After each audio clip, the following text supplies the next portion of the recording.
watchdog timer, as I told you, it is a timer, okay, that is been fixed. It is a prefixed timer wherein it reaches its time, then immediately the resetting of the system that is going to happen. As I told you, the mobile screen goes off. Okay, why? Because the timer that is going to work for certain duration, and once it reaches its value, then immediately the resetting of the system is going to happen.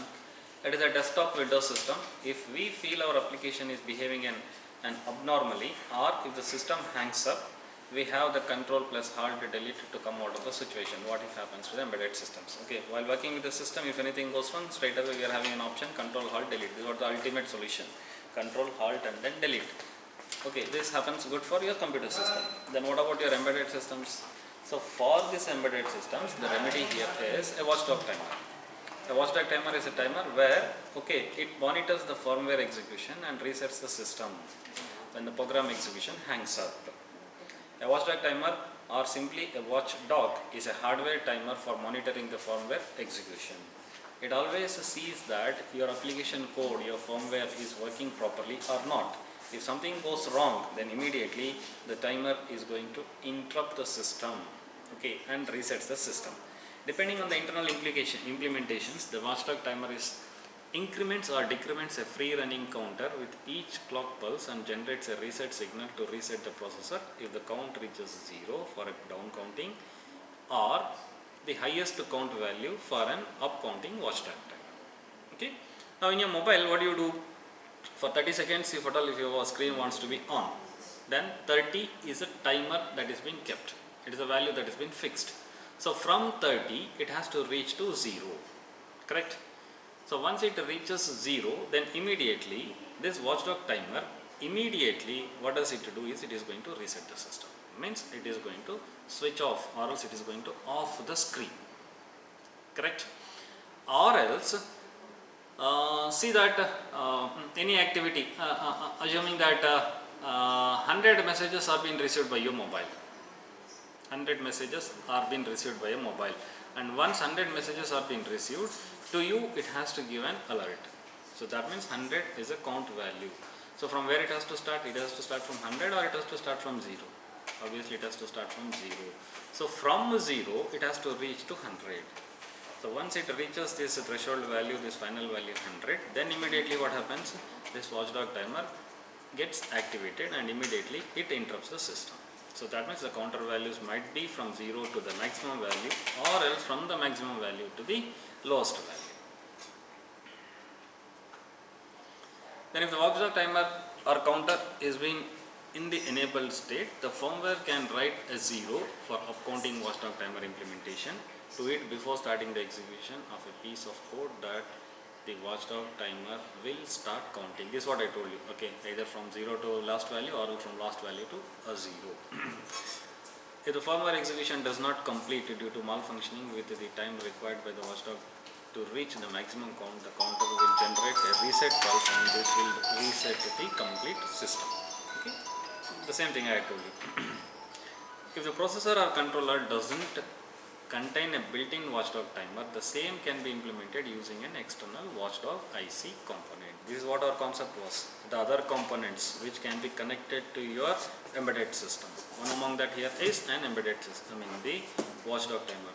If the embedded system is not having this watchdog timer, you connect it externally. The external watchdog timer uses hardware logic for enabling and disabling, resetting the watchdog count, instead of the firmware based writing to the status and watchdog timer registers. This I will tell you in detail in next classes. The microprocessor supervisor ICDS1232 integrates a hardware watchdog timer in it. The diagram is going to explain about this. The following figure illustrates the implementation of external watchdog timer based microprocessor, which is based supervisor circuit for a small embedded system. Now if you see here, this is what a microprocessor or microcontroller circuit, and to this, okay, a watchdog timer is being connected. This is a watchdog timer. What is this watchdog timer doing? The watchdog timer is going to reset this processor when it resets on reaching its count value maximum either, or else the least value. That is what, if the counter reaches the value 0, then immediately the resetting of the system, the resetting of the embedded device is going to happen. So for all this to happen, it is all with respect to the counting, means number of events that are been occurring when, that is with respect to the time. So for this time, what is needed? You need a system clock. So the clock is being taken as a reference signal, and then the counting is going to be done either in decreasing order or else in an increasing order. So ultimately, the watchdog timers are being used for monitoring the internal operation of the components and internal operation of the activities happening inside the system. So these are what a few external components that are being connected to your embedded system under the topic other components. So the other components are watchdog timer, the reset circuits, brownout circuits, etc. Okay, you might get a question, okay, what are the externally connected or else externally connectable devices, components to your embedded system to work properly? Okay, so out of which this watchdog timer is the most important.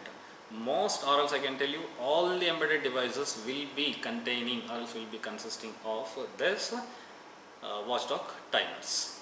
Okay, so I'll stop now and this ends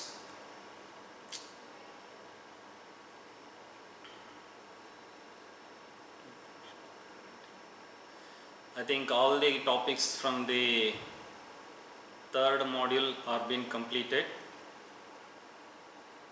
and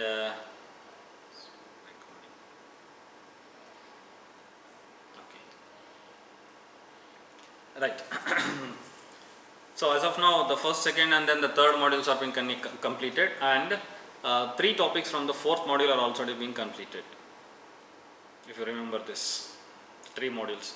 Okay, look back your syllabus and just to see, check. Okay, the three topics that are being covered from the fourth module also. So that means the fourth module, half of that is also been completed. In the fourth module, you have the characteristics and then the working operations and then the operational attributes of the embedded system. This is what I told you in the earlier class itself. Okay, so as of now, if you have any doubts or else any queries, you can just ask me. For 2 minutes, you can just ask me any queries.